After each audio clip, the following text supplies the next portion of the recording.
Bonjour et bienvenue dans notre série podcast Les pouvoirs du handicap. Tout d'abord, son objectif. Rappeler et démontrer qu'au-delà du problème de la déficience, existent aussi des solutions. L'objet n'est pas de nier l'existence de des déficiences, elles sont. L'idée est d'apporter un nouvel éclairage, changer votre regard sur le handicap. On se focalise trop sur ce qui ne va pas. Nos cerveaux ont cette paresse que l'on retrouve dans le livre de Daniel Kahneman, Système 1, Système 2. Ce n'est pas sa seule capacité, bien entendu. Il suffit d'un effort léger pour une nouvelle attention. Plus profond, pour une transformation. Et c'est cette transformation que je souhaite mettre en lumière grâce au témoignage de personnes l'ayant vécu. Aujourd'hui, nous accueillons une de ces personnes et je lui laisse le soin de se présenter. Bonjour Nadalette. Bonjour Benoît. Comment te présenter à notre public?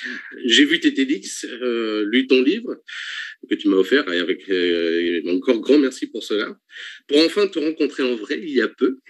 Alors qu'est-ce qui te caractérise à mes yeux? Une volonté farouche de te réaliser, une classe, une posture, un rayonnement réel et concret, empreint d'humilité et d'empathie. Une capacité à exprimer ce qui fait sens pour toi, parfois avec rudesse, assez direct, voire cru, et surtout avec tendresse pour toi et pour celles et ceux qui ont traversé ta vie. Une lucidité qui en découle, qui parfois perturbe, te perturbe, me perturbe, nous perturbe, car elle vient chercher en nous des ressorts inexploités dès lors qu'on en prend conscience. Voilà le reflet que je perçois. Et toi, comment te définirais-tu? Merci d'abord de ces jolis mots, parce que si je perturbe, je suis quand même assez contente. En vieille rebelle, ça ne peut que me satisfaire. Comment je me définirais? Je me définirais comme une voyageuse de la vie, je me définirais comme une écrivaine, je me définirais comme une mère, je me définirais comme une femme, je me définirais comme une conférencière, je me définirais comme une passionnée de la vie. Je me définirais comme une personne avec un handicap aujourd'hui. Et puis, je me définirais comme une emmerdeuse, oui, certainement.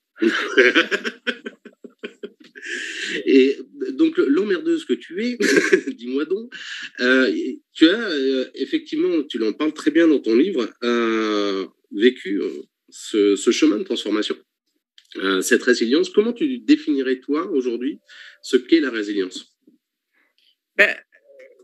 La résilience, à mon sens, c'est la capacité de prendre une situation donnée, qui est en général une situation qui est vue par l'extérieur comme négative ou impactante, mais impactante négativement, et d'y trouver quelque chose d'inattendu, une ouverture vers quelque chose qu'on ne connaît pas.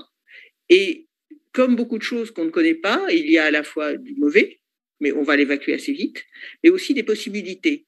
Et par voie de conséquence, quand on fait plus de la même chose, on récupère toujours les mêmes résultats. Et à partir du moment où la vie vous amène à faire quelque chose de totalement inattendu et de totalement imprévu, eh bien, ça ouvre à d'autres possibilités. Pas forcément les possibilités qu'on espérait avant, mais d'autres, et d'autres possibilités souvent beaucoup plus créatives. Alors pour moi, c'est ça la résilience, c'est cette capacité à transformer l'épreuve et à la transformer en y trouvant les moyens d'un projet pour soi. C'est beau. Effectivement, ça résonne bien. Et justement, au travers de ces, pour identifier peut-être un peu plus pour ceux qui nous écoutent, comment tu as vécu cette résilience, aujourd'hui, plus largement, pas simplement pour toi, mais de manière générale, le handicap, ça représente quoi aujourd'hui? Ça représente des limitations physiques, puisque pour refaire rapidement l'histoire, donc en 2014, j'ai été opérée d'une petite scoliose et ça s'est transformé en une grande paraplégie.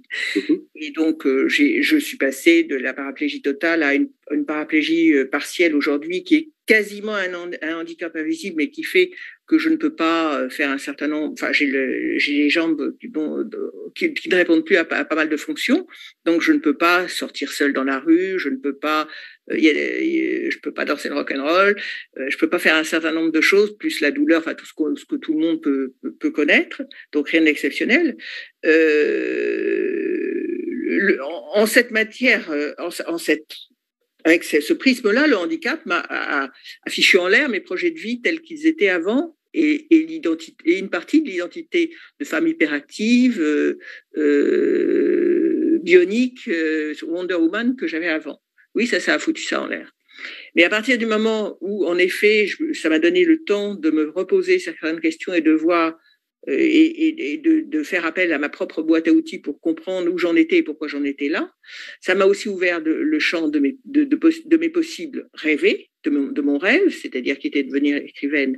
Et ça s'est fait 3 ans jour pour jour après mon opération. J'ai sorti un livre.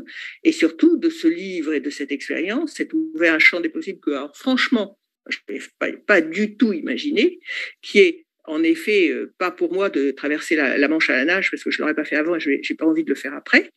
Mais par contre, de donner des conférences, de voir ma première conférence, à ma grande surprise, chez Jump, toutes les femmes debout et en pleurs, 500 femmes dans un amphi, ça fout un choc. Et puis dans la foulée, ce TEDx à Mogador, et là, avec rien ne nous arrive par hasard, j'ai touché des gens que je ne connais pas. J'en suis quasiment à 2 millions de vues sur YouTube. Donc, ça m'a complètement, ça a changé et le regard que j'ai sur moi et le regard que les autres ont sur moi et aussi les attentes des uns et des autres. Et puis, j'ai continué à écrire et à faire des conférences et j'ai rencontré à la fois ma vulnérabilité et ma vraie puissance. Donc, ça a complètement bouleversé ma vie et je ne renie en rien celle que j'étais. Elle fait partie du chemin, mais il y a vraiment une autre Nadalette sur une autre planète qui s'est dévoilée avec le fait que, en effet, j'ai un handicap, mais je ne suis pas mon handicap. Donc ça, c'est effectivement un conseil que peuvent entendre nombre de personnes qui ont vécu ou qui vivent surtout une situation qui est changeante par rapport à ce qu'ils connaissaient avant. Pour toi, quels sont les leviers sur lesquels en fait tu t'es appuyé pour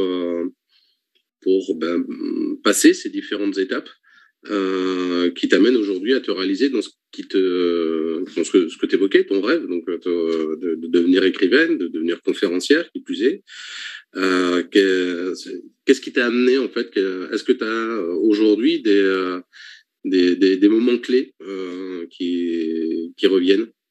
Je crois que je pense pas que le handicap ce soit très, très différent d'une autre épreuve. Bon, c'est différent dans la mise en pratique, mais qu'on perde quelqu'un, qu'on soit au chômage, qu'on ait un deuil amoureux, qu'on naisse avec un handicap ou comme moi, qu'on l'ait plus tard. Et ça a été quelque part aussi quelque chose qui a été qui est très important pour moi. C'est que j'ai eu une vie sans handicap et donc je peux à la fois comparer les deux et trouver des bonnes choses dans l'un et dans l'autre et d'ailleurs des mauvaises choses dans l'un et dans les deux parties de cette vie.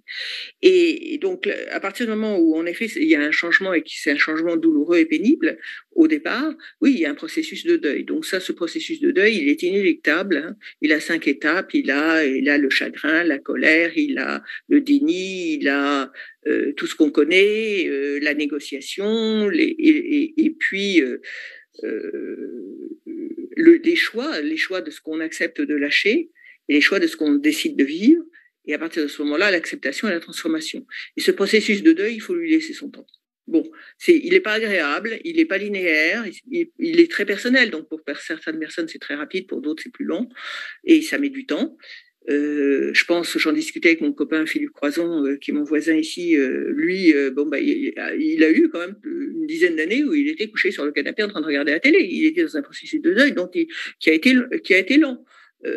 Puis parce que son accident lui est arrivé à un âge où il avait besoin de ce temps de maturation. Et regardez aujourd'hui, là, on ne le tient plus. Mais bon, il y a ce processus de deuil. Et puis une fois que le deuil est fait, il y a un processus de transformation. Et le processus de transformation, que vous soyez handicapé ou pas handicapé, il n'est pas fondamentalement différent. Le processus de transformation, c'est de trouver quelque chose qui parle à votre âme. Donc, ça, c'est la première chose. Et c'est ce choix, c'est cette identification, c'est prendre ce petit fil et le tirer. Et puis, à partir du moment où on prend ce petit filet et le tirer, oui, comme je te l'ai dit à une conférence où on était ensemble, il y a un certain nombre de clés à ne pas oublier, qui sont des clés de transformation personnelle, hein, en fait, qui n'ont rien de spécifique au handicap, mais qui sont vitales pour quelqu'un qui est dans cette épreuve. Alors moi, je dis que il faut déjà arrêter de se flageller, c'est-à-dire qu'il n'y a ni échec, ni réussite, ni regret, ni remords de quoi que ce soit, mais juste un cheminement vers soi-même. Donc on est vraiment des voyageurs de la vie et qu'on fait étape par étape ce qu'on peut faire. Je dis aussi que au moment où on fait ses choix, il ne faut pas oublier le design de départ. Et ce que j'appelle le design de départ, c'est qui je suis et puis mes valeurs profondes. Donc, s'il y a un petit travail à faire sur savoir qui je suis profondément, en dehors de l'image que me renvoie le monde extérieur, en dehors des images et des croyances avec lesquelles je m'intoxique, oui, qui je suis et quelles sont mes valeurs. Je dis aussi qu'il faut faire face, parce que ce à quoi on résiste persiste et ce à quoi on fait face s'efface. C'est pas moi, c'est Jung, c'est beaucoup plus puissant. Mais c'est vrai qu'à un moment, il faut, oui, on est dans le principe de réalité.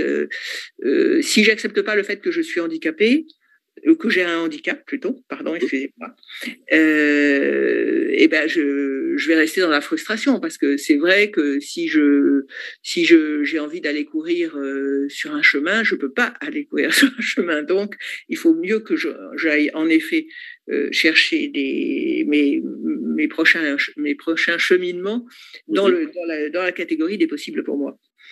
Aussi, au moment de l'épreuve, au moment du deuil, il faut se dire que ce temps de réflexion, ce temps d'arrêt qu'on expérimente à un moment où on a fini son deuil et où on ne sait pas très bien où on est, ben, c'est un cadeau. C'est un cadeau. Aujourd'hui, pendant des années, moi, on m'a dit tu es trop jeune ou tu es trop vieille ou tu n'as pas le temps, il faut que tu nous rendes ça tout de suite et puis il faudra faire ça avant d'ailleurs que je te l'ai demandé, etc.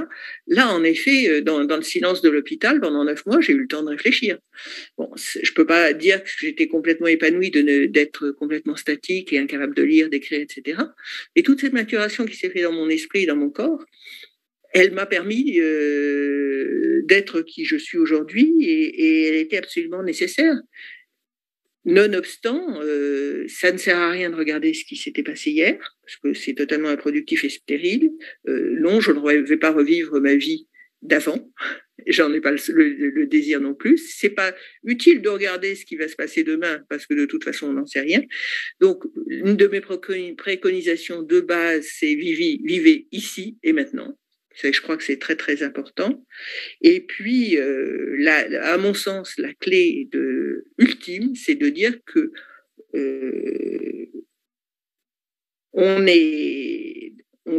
ne peut aimer personne si on ne s'aime et si on ne se respecte soi-même. Donc, la première étape, c'est de s'aimer et de se respecter. Et à partir de ce moment-là, les choses se remettent dans le bon ordre, assez naturellement. Et je te rejoins pleinement. Je me souviens, et ça m'a marqué d'ailleurs, ce fameux TEDx dont tu parlais tout à l'heure, que je revois assez régulièrement dans chacune de mes formations, parce que je t'en avais demandé l'autorisation, et je trouve qu'effectivement, il est très parlant.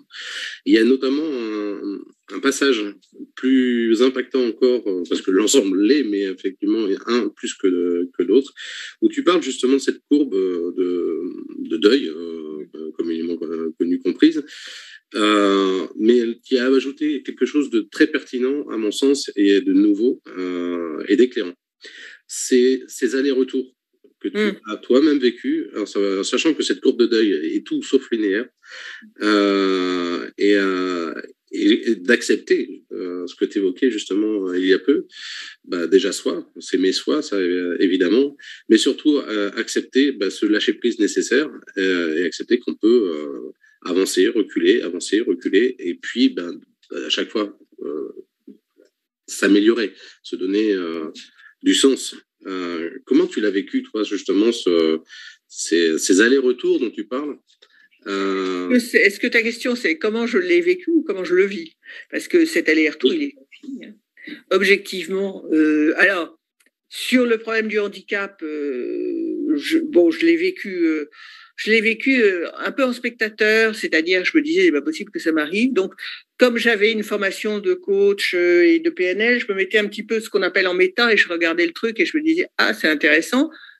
mais c'est quand même un peu douloureux. Et puis, je lâchais prise parce que de toute façon, il n'y avait rien d'autre à faire.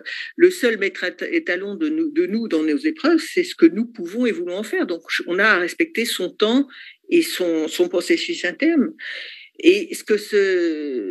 Mais à un moment, le choix que j'ai eu à faire, je crois, et c'est celui-là qui est intéressant, c'est de se dire, ok, ouais, c'est affreux ce qui m'arrive.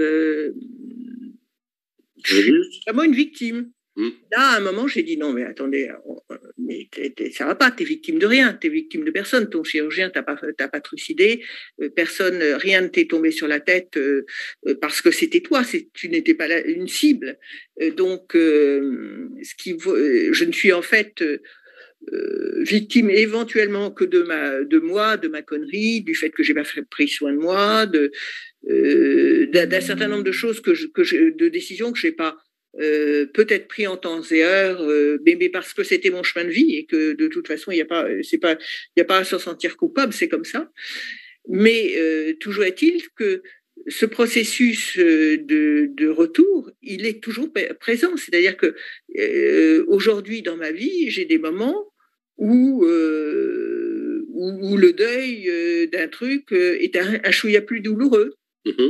Où je suis en train de passer peut-être une autre étape, peut-être plus personnelle de deuil, et c'est les mêmes phénomènes qui s'amalgament et se ravivent parce que peut-être encore je n'ai pas compris quelque chose, et c'est probable. Donc la vie, c'est pas un point de départ, un point d'arrivée, c'est le cheminement. Et le cheminement, il n'est pas. La route est sinueuse. Il y a des montagnes, il y a des seuils à franchir, il y a des torrents.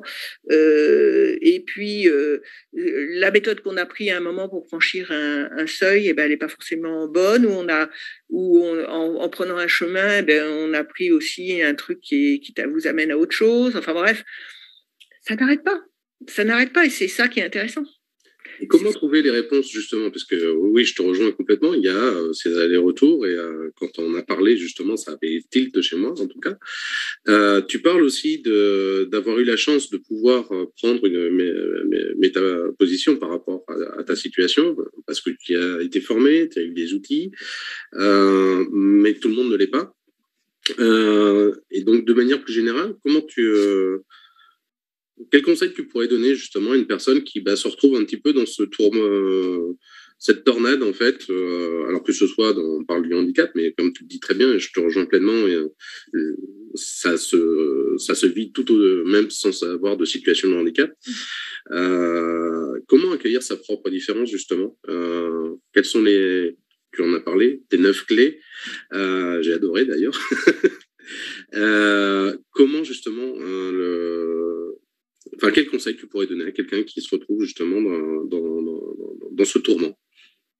Il y a des conseils pratico-pratiques, c'est-à-dire que mais c'est mes méthodes, elles vont pas peut-être plaire à tout le monde. Moi, je pense que la méditation, le yoga, si on peut, qui n'est pas forcément des asanas où on se met sur la tête, un certain nombre de méthodes physiques et spirituelles aident, parce que ça pose la respiration, ne serait-ce que ça aide l'esprit à se poser. Donc ça, je pense que des pratiques régulières de méditation et de respiration, c'est essentiel à partir du moment où on a une épreuve à passer, parce que ça aide concrètement, et aussi d'être bien entouré, c'est-à-dire de virer tous les gens qui sont trop négatifs autour de soi et essayer d'attirer à soi des personnes positives. Donc ça, c'est des trucs vraiment basiques, mais qui, à mon sens, sont extrêmement importants. Et puis, pour le reste, d'abord, il n'y a rien dans ma boîte à outils qui ne soit atteignable par qui que ce soit. Je veux dire, il y a suffisamment de ressources sur Internet pour comprendre comment se mettre en état et se regarder. Enfin bon, il y a plein de choses. Et dans ma boîte à outils, je pense que la chose la plus essentielle, c'est d'avoir de la considération pour soi, c'est-à-dire de se respecter, d'être fier de son image, d'être fier de qui on est, d'être fier de ce qu'on fait, et de s'aimer oui, on a tous des bagages, des casseroles, des vies de famille plus ou moins, ou des vies d'enfants plus ou moins heureuses, etc. Mais la seule personne qui ne peut pas nous décevoir, c'est nous-mêmes. Donc à partir du moment où on a une bonne image de soi-même qui n'est pas du narcissisme, qui n'est pas de l'égoïsme ou de l'égocentrisme, c'est juste reconnaître qu'il y a quelque chose de divin en nous et qu'il y a une valeur intrinsèque et que de toute façon, ça, personne ne peut nous l'ôter. Puis à partir de cet amour de soi, on aura un pouvoir d'attraction vis-à-vis des autres qui sera beaucoup plus grand et on rencontrera probablement plus facilement les bonnes personnes. Je te rejoins pleinement. J'ai vu passer là dans notre actualité que 83% des recruteurs aujourd'hui pensaient que le focus va se faire maintenant sur les soft skills, sur l'intelligence émotionnelle. Alors, entre vastes sujets auxquels je crois, ou à l'intention, à ton avis, qu'est-ce qui est à retenir par rapport à cette mouvance qui est de plus en plus forte en termes d'énoncés, en tout cas, sur les réseaux sociaux. Quelle considération par rapport à l'avoir vécu, toi, de l'intérieur, ces grands groupes, l'entreprise, quel sens ça peut donner aujourd'hui? Franchement, j'en sais rien, parce que d'abord, il faut voir que quand même l'entreprise, je l'ai quittée il y a 8-9 ans. Donc, si tu veux, elle a vraiment évolué entre-temps.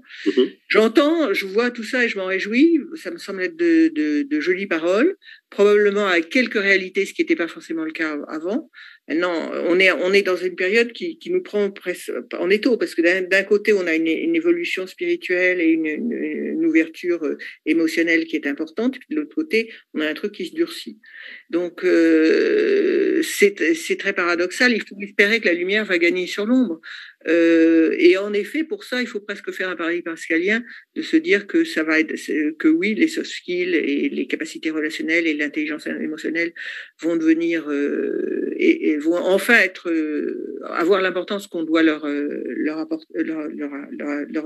donner. Et avancer avec ça. Mais la réalité des entreprises, moi aujourd'hui, c'est pour ça aussi, si tu veux, j'ai beaucoup de gens qui me disent oui, coachez-moi, mentorez-moi, etc. Je dis non, là, les copains, je suis plus du tout dans cette énergie-là et dans cette légitimité-là. Sur l'entreprise, l'entreprise a vraiment beaucoup changé. Tu vois, tu as tout le monde des startups qui est complètement différent, avec les gens de 30 ans ne réagissent pas du tout comme les gens de mon âge. Et c'est bien d'ailleurs. Donc oui, ayons de l'espoir parce que ces gens-là vont probablement mettre en place des structures et des pare-feux différents. Mais aujourd'hui, te répondre sur l'entreprise en général, je l'espère. Tout comme moi. L'autre sujet qui me plaît beaucoup dans tout ce que tu évoques, pour en revenir justement sur l'intelligence émotionnelle notamment, pour l'avoir découvert de mon côté de manière concrète, justement auprès des personnes que j'ai pu accompagner depuis 20 ans, j'ai vu effectivement que beaucoup de personnes en situation de handicap avaient cette capacité à aller vers elles avant de reconstruire effectivement leur vie. Ce que tu as effectivement bien exprimé et avec des mots-clés importants. Les outils que tu as évoqués, notamment de la méditation, le yoga, on peut aussi parler de la cohérence cardiaque, amènent toutes en fait à surtout ressortir, comme tu viens de l'évoquer par rapport à l'entreprise, ce monde qui se durcit plus parce qu'on veut du résultat rapide en moins de temps et on a oublié quelques notions, à mon sens, à savoir prendre le temps. C'est ce que tu évoques notamment dans l'accueil de soi, dans s'aimer soi. Par la méditation, c'est prendre du temps pour soi. L'écoute, d'abord de soi aussi, sans être narcissique pour autant, mais aussi des autres, et notamment dans ce que tu fais au niveau de tes conférences, où tu transmets des messages puissants au niveau tu as parlé de tes TEDx, mais aussi des 9 clés, et j'espère vraiment que tu vas le refaire bientôt et que ce sera enregistré, parce que j'ai vraiment adoré. C'est vraiment tout un cheminement sur lequel tu témoignes de ton parcours, mais des conclusions que tu as pu poser à aujourd'hui de ce parcours, et qui sont de véritables reflets, justement, de véritables tremplins pour faire. Donc aujourd'hui, c'est quand la prochaine sur les 9 clés? Je ne sais pas, mais en 2022 certainement, mais je ne sais pas. Pour l'instant, je ne m'en suis pas beaucoup occupée, j'avoue. Il y a un bouquin à terminer. Ah oui, c'est vrai. Il y a aussi les bouquins à terminer. Et est-ce que tu pourrais nous rappeler justement ces 9 clés brièvement, en conclusion, par rapport à tout ce que l'on a traversé aujourd'hui, ce qui donnera certainement... Je vous en ai donné un certain nombre que je t'ai distillé là. Ouais. En regardant, je dirais que il y en a qu'une dont je ne vous ai pas vraiment parlé, et qui me semble être essentielle et qui est une belle conclusion, c'est de dire que oui, on est responsable, mais pas coupable. Et ça, je pense que c'est la seule qui soit vraiment pas intéressante profondément pour des personnes en situation de handicap, c'est-à-dire que on a toujours tendance, à partir du moment où il nous arrive quelque chose qui est difficile, à se dire que quelque part on a merdé, quelque part on le méritait bien. Donc la culpabilité ou la minoration, c'est-à-dire, moi je me souviens de gens qui m'ont dit mais on n'a pas, tu nous imposes de vivre avec quelqu'un, de rencontrer quelqu'un d'handicapé. Ouais, bon, d'accord, ok, on va se calmer là. Hein. Oui, on est responsable. Moi, je suis responsable du fait que mon corps a lâché un moment parce que je lui ai pas donné le respect que j'aurais dû lui donner. Mais pour autant, je suis pas coupable parce que tout ça, c'est le processus d'une vie, de choses, d'éléments extérieurs, intérieurs. Et il n'y a aucune culpabilité à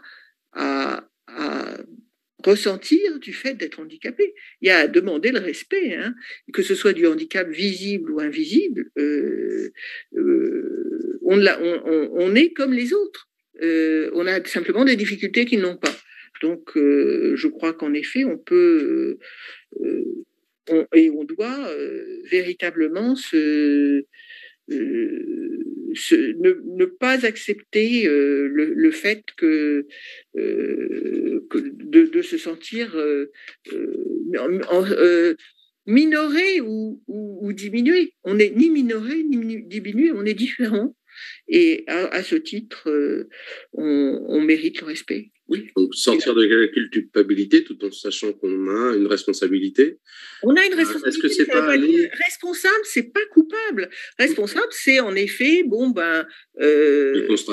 le constat qu'on a quelque chose de particulier et de différent et qu'il faut le prendre en compte. Oui, c'est notre responsabilité, c'est de nous prendre en compte et d'exiger d'exprimer ses besoins.